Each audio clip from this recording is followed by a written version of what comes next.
संदीप ने अपनी माँ के कहने पर गांव में शादी कर ली थी। लड़की का नाम था सुनीता। माँ का कहना था एकदम मॉडर्न बहू नहीं होनी चाहिए, लेकिन उन्हें नहीं पता था कि गांव से आने वाली बहू सुंदर सुशील तो होगी और उसको गांव से बाहर भी निकाल लाएंगे, लेकिन उसके अंदर का गांव कैसे बाहर निकलेगा। शादी के कुछ दिन बाद, माँ टिफिन तो देना जरा। बेटा अब तो स्कूल नहीं ऑफिस जाता है, माँ से नहीं अपनी बीवी से टिफिन मांगा कर। ओके माँ। सुनीता टिफिन ले आओ। एक किलो टिफिन, इसके अंदर पिस्ता डाल दिया है। पिस्ता? पिस्ता क्यों? सास जी ने बोला था ना कि आपको पिस्ता बहुत पसंद है। ओहो, मैंने पिस्ता नहीं पास्ता बोला था, पास्ता। पास्ता?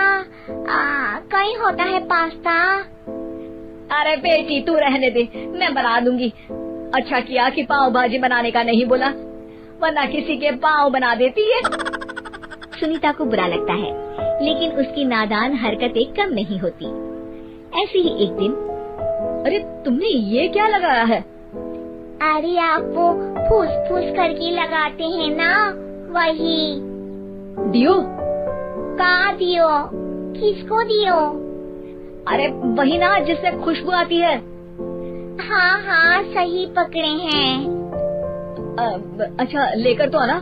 कौन सा डियो लगाया तुमने? अभी लेकर आते हैं जी। संदीप की बात मानकर सुनीता अंदर से खुशबू वाला फुसफुस लेकर आती है। OMG! OMG मतलब ओ माय गणेश ना। अरे OMG छोड़ो, ये खुशबू वाला फुसफुस की बात कर रही थी तुम? हाँ इसी की, फिर से सही पकड़े हैं। अरे देवी, लेकिन आप सही नहीं पकड़े हैं, ये डियो नहीं है। डियो नहीं है तो क्या लियो है?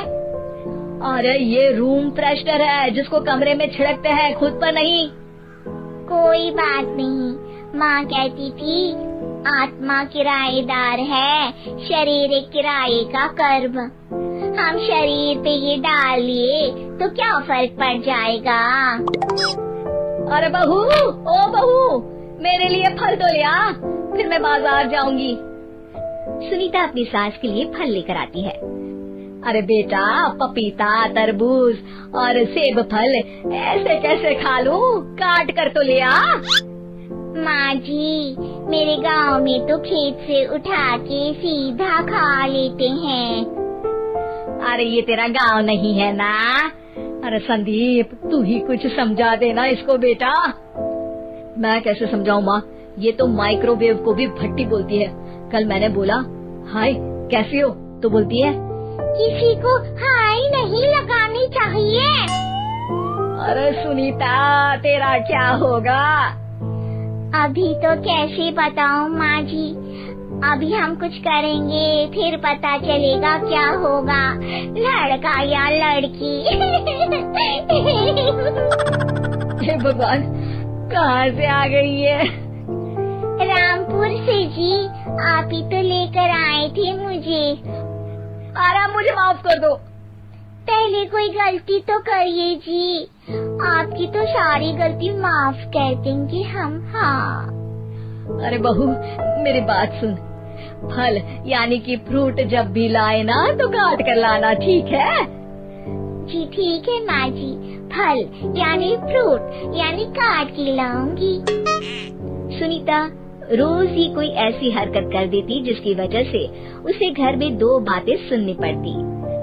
एक दिन, माँ मेरे बॉस घर पर आने वाले हैं शाम को, उनका बर्थडे है, फैमिली साथ नहीं रहती उनके, तो यही पार्टी कर लेंगे।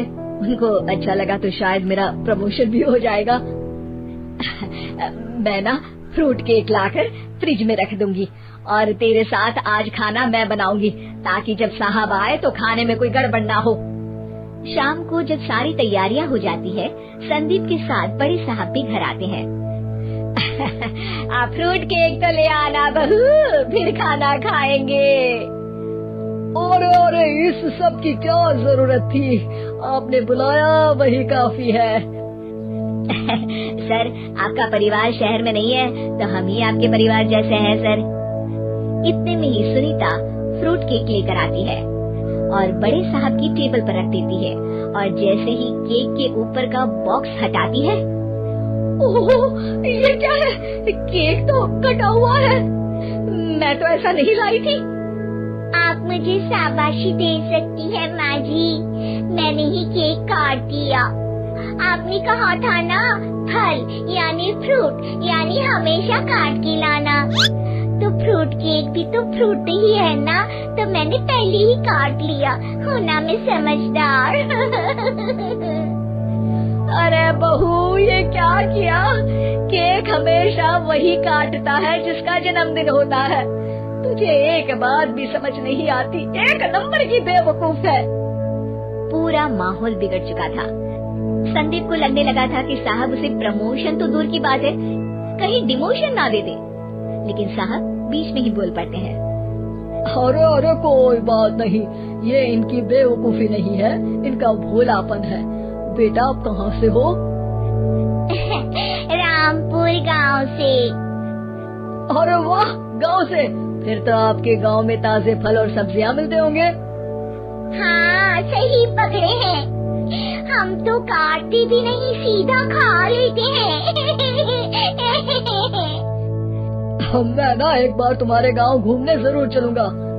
क्यों संदीप, ले चलोगे ना? मुझे गांव घूमना बहुत पसंद है। बस फिर क्या था, संदीप और सास दोनों खुश हो गए, क्योंकि साहब को सुनीता ने गांव की बात करके खुश कर दिया था। अब संदीप का प्रमोशन पक्का था। शिक्षा, कभी भी किसी भी गलती पर घबराना नहीं चाहिए। हो सकता है कि उस गलती की वजह से आगे बड़ा फायदा हो जाए।